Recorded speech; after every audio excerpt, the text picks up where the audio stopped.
Chapter 10. Protagoras. The great pre-Socratic systems that we have been considering were confronted in the latter half of the 5th century by a sceptical movement, in which the most important figure was Protagoras, chief of the Sophists. The word sophist had originally no bad connotation. It meant, as nearly as may be, what we mean by professor. A sophist was a man who made his living by teaching young men certain things that, it was thought, would be useful to them in practical life. As there was no public provision for such education, the sophists taught only those who had private means, or whose parents had. This tended to give them a certain class bias, which was increased by the political circumstances of the time.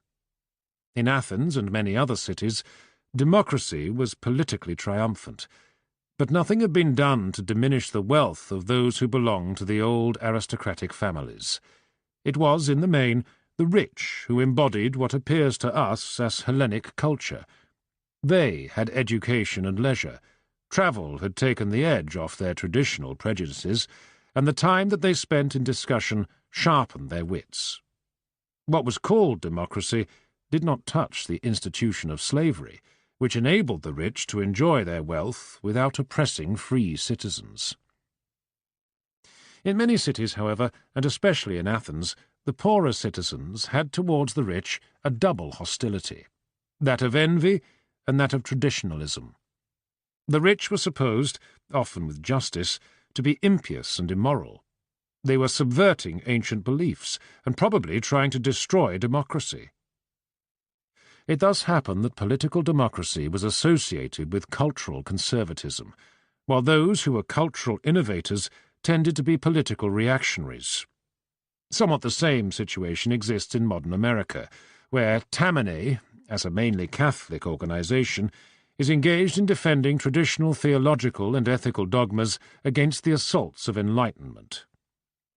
But the enlightened are politically weaker in America than they were in Athens, because they have failed to make common cause with the plutocracy.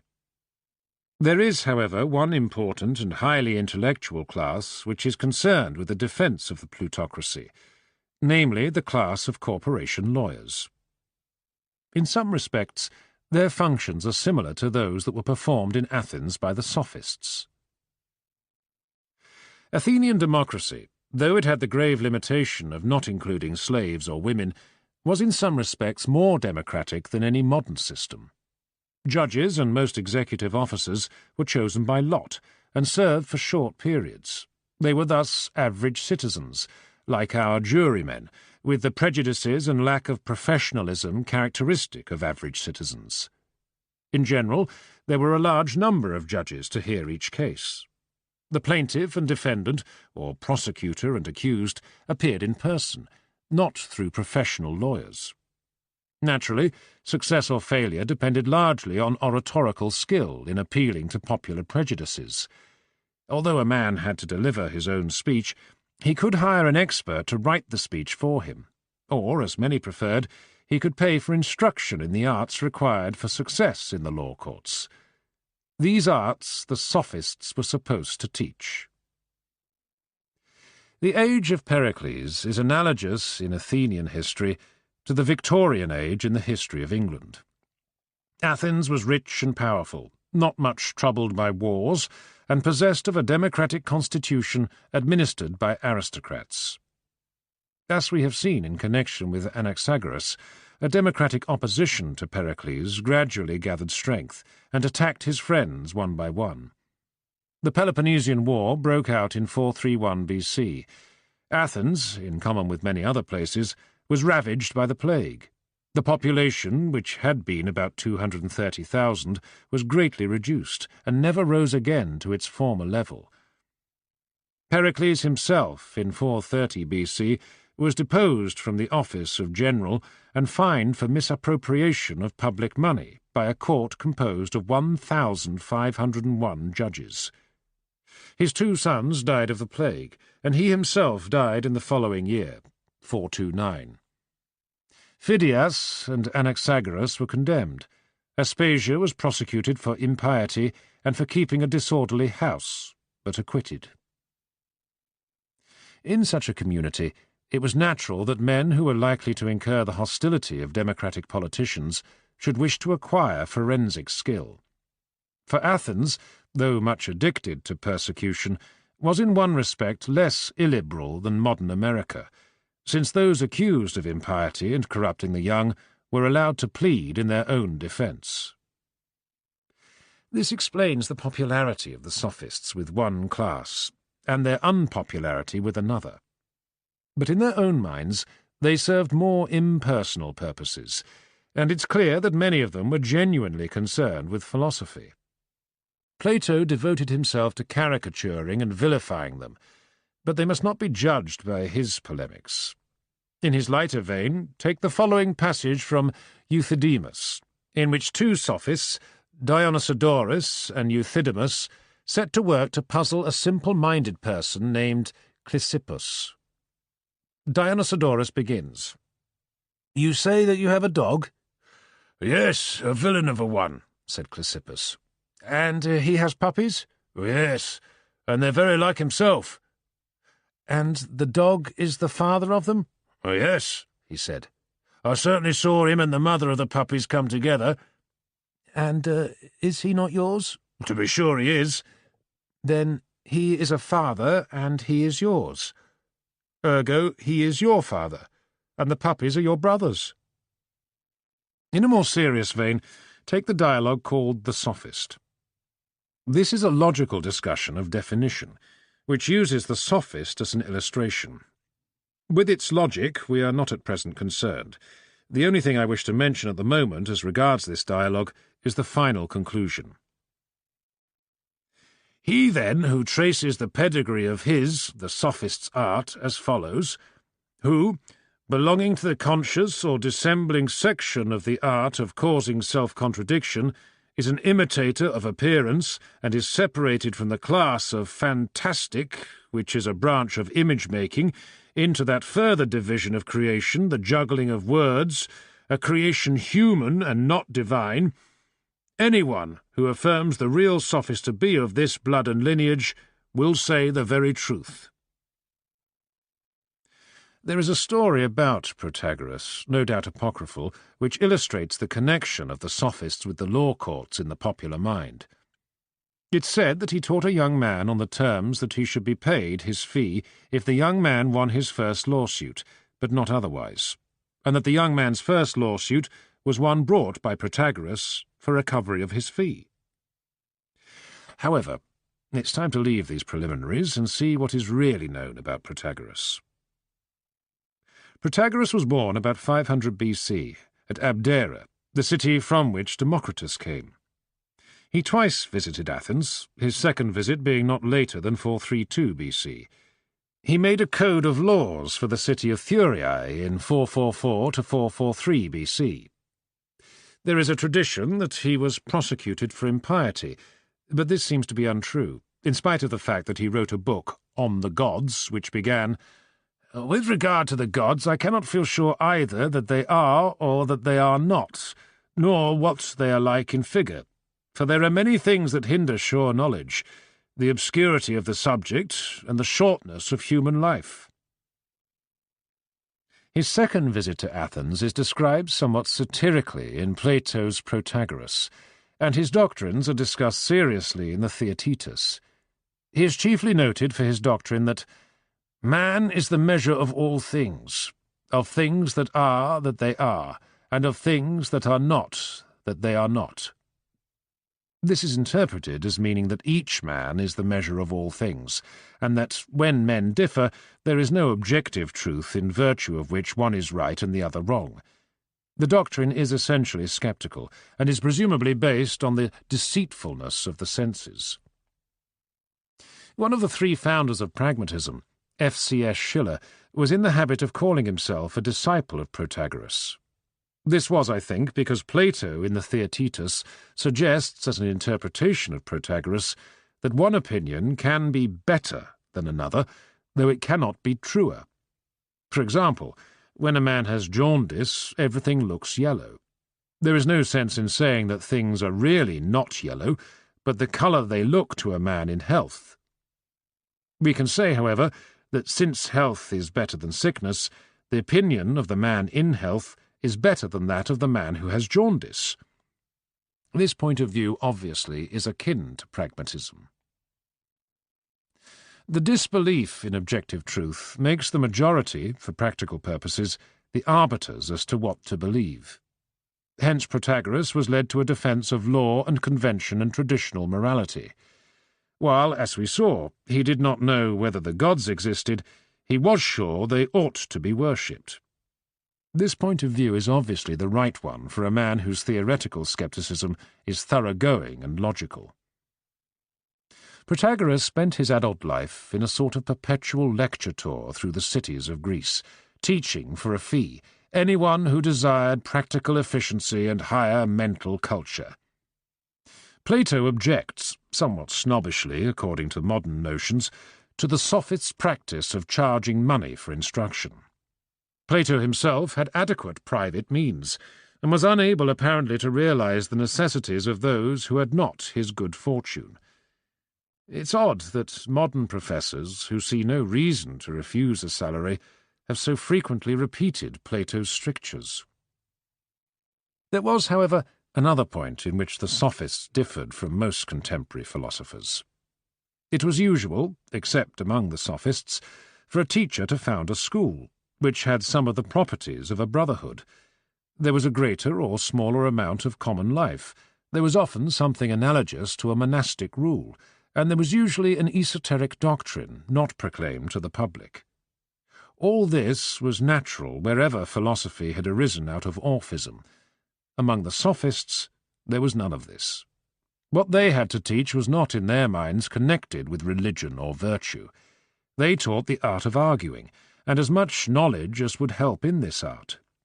Broadly speaking, they were prepared, like modern lawyers, to show how to argue for or against any opinion, and were not concerned to advocate conclusions of their own.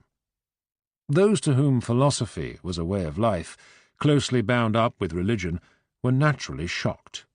To them, the sophists appeared frivolous and immoral.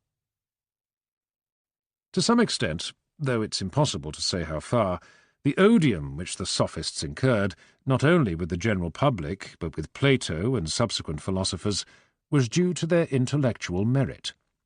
The pursuit of truth, when it is wholehearted, must ignore moral considerations.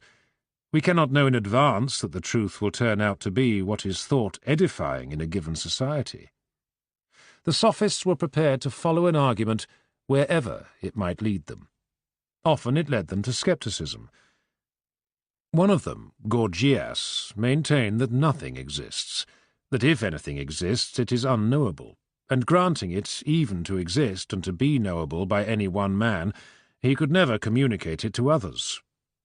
We do not know what his arguments were, but I can well imagine that they had a logical force which compelled his opponents to take refuge in edification. Plato is always concerned to advocate views that will make people what he thinks virtuous. He's hardly ever intellectually honest, because he allows himself to judge doctrines by their social consequences. Even about this he is not honest. He pretends to follow the argument and to be judging by purely theoretical standards, when in fact he is twisting the discussion so as to lead to a virtuous result. He introduced this vice into philosophy, where it has persisted ever since. It was probably largely hostility to the sophists that gave this character to his dialogues. One of the defects of all philosophers since Plato is that their inquiries into ethics proceed on the assumption that they already know the conclusions to be reached. It seems that there were men, in the Athens of the late 5th century, who taught political doctrines which seemed immoral to their contemporaries, and seem so to the democratic nations of the present day. Thrasymachus, in the first book of the Republic, argues that there is no justice except the interest of the stronger, that laws are made by governments for their own advantage, and that there is no impersonal standard to which to appeal in contests for power. Callicles, according to Plato, maintained a similar doctrine. The law of nature, he said, is the law of the stronger, but for convenience men have established institutions and moral precepts to restrain the strong. Such doctrines have won much wider assent in our day than they did in antiquity, and whatever may be thought of them, they are not characteristic of the Sophists. During the 5th century, whatever part the Sophists may have had in the change, there was in Athens a transformation from a certain stiff, Puritan simplicity to a quick-witted and rather cruel cynicism in conflict with a slow-witted and equally cruel defence of crumbling orthodoxy. At the beginning of the century comes the Athenian championship of the cities of Ionia against the Persians, and the victory of Marathon in 490 BC. At the end comes the defeat of Athens by Sparta in 404 BC, and the execution of Socrates in 399 BC. After this time, Athens ceased to be politically important, but acquired undoubted cultural supremacy, which it retained until the victory of Christianity. Something of the history of 5th century Athens is essential to the understanding of Plato and of all subsequent Greek thought. In the First Persian War, the chief glory went to the Athenians, owing to the decisive victory at Marathon. In the Second War, 10 years later, the Athenians still were the best of the Greeks at sea, but on land victory was mainly due to the Spartans, who were the acknowledged leaders of the Hellenic world. The Spartans, however, were narrowly provincial in their outlook, and ceased to oppose the Persians when they had been chased out of European Greece. The championship of the Asiatic Greeks and the liberation of the islands that had been conquered by the Persians was undertaken with great success by Athens. Athens became the leading sea power and acquired a considerable imperialist control over the Ionian islands. Under the leadership of Pericles, who was a moderate democrat and a moderate imperialist, Athens prospered.